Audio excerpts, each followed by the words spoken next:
आज का वीडियो भारतीय राज्यव्यवस्था का 22वां वीडियो है। अगर आप चैनल पे नए हैं तो चैनल को सब्सक्राइब कर ले या फेसबुक पेज पे देख रहे हैं तो फॉलो कर ले।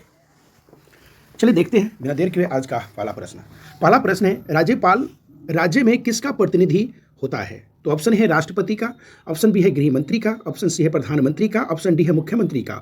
तो ऑप्शन ए राष्ट्रपति का, यानी राज्यपाल जो होता है किसी राज्य में राष्ट्रपति का प्रधान होता है। यह प्रश्न है एसएससी सीजीएल 2002 का पूछा गया प्रश्न। प्रश्न संख्या 2 है, जम्मू कश्मीर के राज्यपाल को कौन नियुक्त करता है? तो ऑप्शन ए राज्य का मुख्यमंत्री, ऑप्शन बी भारत का राष्ट्रपति, ऑप्शन सी प्रधानमंत्री और ऑप्शन डी उच्च न्यायालय मुख्य न्यायाधीश। तो ऑप्शन बी भारत का राष्ट्रपति। और यह प्रश्न यूपीपीसीएस 2012 का पूछा गया प्रश्न है। प्रश्न संख्या 3 है, उपराज्यपाल की नियुक्ति कौन करता है? उपराज्यपाल की नियुक्ति कौन करता है? तो ऑप्शन ए है उपराष्ट्रपति, ऑप्शन बी राज्यपाल, ऑप्शन सी राष्ट्रपति और ऑप्शन डी प्रधानमंत्री। तो ऑप्शन सी राष्ट्रपति। और यह प्रश्न एसएससी स्टेनोग्राफर परीक्षा 2011 का पूछा गया प्रश्न है। प्रश्न संख्या 4 है, राज्यपाल को निम्नलिखित में से किस प्रकार की शक्ति प्राप्त नहीं है? तो ऑप्शन ए है न्यायिक शक्ति, ऑप्शन बी है विधायी शक्ति और ऑप्शन सी है कार्यपालिका शक्ति और ऑप्शन डी है सैन्य एवं जन राजनयिक शक्ति। तो ऑप्शन डी सैन्य एवं राजनयिक शक्ति। और यह प्रश्न एसएससी सीजीएल 2017 का पूछा गया प्रश्न है। प्रश्न संख्या 5 है, राज्यपाल निम्नलिखित में से किसकी नियुक्ति नहीं करता है? तो ऑप्शन ए है राज्य के उच्च न्यायालय के सदस्य, ऑप्शन बी मुख्यमंत्री एवं मंत्रिपरिषद, ऑप्शन सी राज्य का महाधिवक्ता और ऑप्शन डी राज्य लोक सेवा आयोग के सदस्य। तो ऑप्शन ए राज्य के उच्च न्यायालय के सदस्य। और यह प्रश्न एसएससी 2011 का पूछा गया प्रश्न है। प्रश्न संख्या 6 है, राज्य के उच्च न्यायालय में न्यायाधीशों की नियुक्ति के समय राष्ट्रपति संबंधित राज्यपाल से परामर्श करता है? ऑप्शन ए ऑप्शन ए नहीं, ऑप्शन बी हाँ, ऑप्शन सी राष्ट्रपति का विवेकाधिकार और ऑप्शन डी अस्पष्ट। तो ऑप्शन बी हाँ। और यह प्रश्न एसएससी संयुक्त हायर सेकेंडरी 10+2 स्तरीय परीक्षा 2014 का पूछा गया प्रश्न है। प्रश्न संख्या 7 है, राज्यपाल विधानसभा में अंग्ल भारतीय समुदाय के कितने व्यक्तियों को मनोनीत कर सकता है? तो option A 3, option B 5, option C 1 और ऑप्शन डी 2। तो ऑप्शन सी 1। और यह प्रश्न एसएससी सीजीएल 2016 का पूछा गया प्रश्न है। प्रश्न संख्या 8 है, राज्यपाल द्वारा जारी किए गए अध्यादेशों पर कौन सी कार्यवाही आवश्यक होती है? तो ऑप्शन ए लोकसभा की स्वीकृति, ऑप्शन बी प्रधानमंत्री की स्वीकृति, ऑप्शन सी राष्ट्रपति की स्वीकृति और ऑप्शन डी राज्य विधानमंडल की स्वीकृति। तो ऑप्शन डी राज्य विधानमंडल की स्वीकृति। और यह प्रश्न बीपीएससी 2013 का पूछा गया प्रश्न है। प्रश्न संख्या 9 है, राज्य विधानमंडल के अनुमोदक के बिना राज्यपाल द्वारा जारी अध्यादेश कितनी अवधि के लिए लागू रहेगा? तो ऑप्शन ए है 6 सप्ताह, ऑप्शन बी है 1 सप्ताह, ऑप्शन सी है 6 माह और ऑप्शन डी है 1 वर्ष। तो ऑप्शन ए 6 सप्ताह। और यह प्रश्न एसएससी संयुक्त स्नातक स्तरीय परीक्षा 2014 का पूछा गया प्रश्न है। प्रश्न संख्या 10 है, विधानसभा में धन विधेयक किसकी पूर्व अनुमति पर पेश होता है? तो ऑप्शन ए राष्ट्रपति, ऑप्शन बी राज्यपाल, ऑप्शन सी प्रधानमंत्री, ऑप्शन डी है मुख्यमंत्री। तो ऑप्शन बी राज्यपाल। और यह प्रश्न एसएससी सीएचएसएल 2016 का पूछा गया प्रश्न है।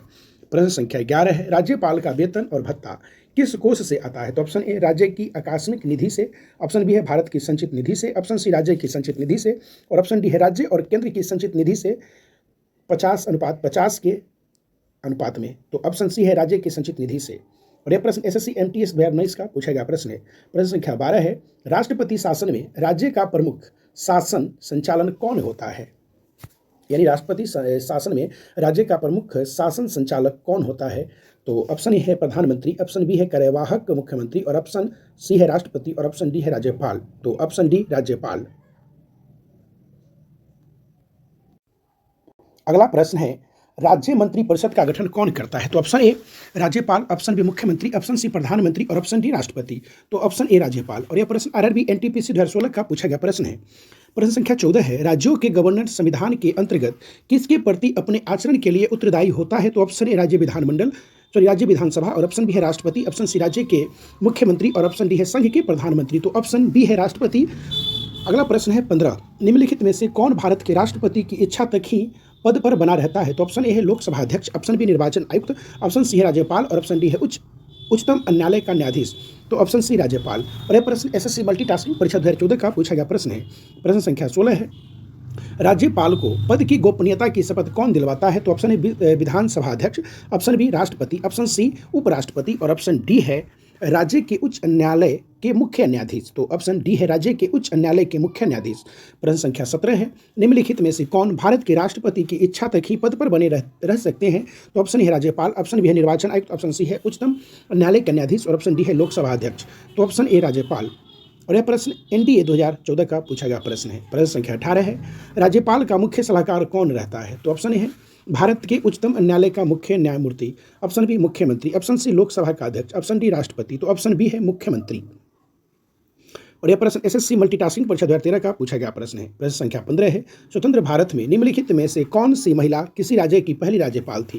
तो option A Shrimati Indira Gandhi, option B Shrimati Vijayalakshmi Pandit, और ऑप्शन सी श्रीमती सरोजिनी नायडू, और ऑप्शन डी है श्रीमती सुचिता कृपलानी। तो ऑप्शन सी श्रीमती सरोजिनी नायडू।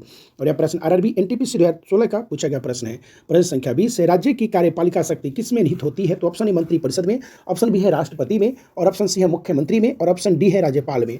तो ऑप्शन डी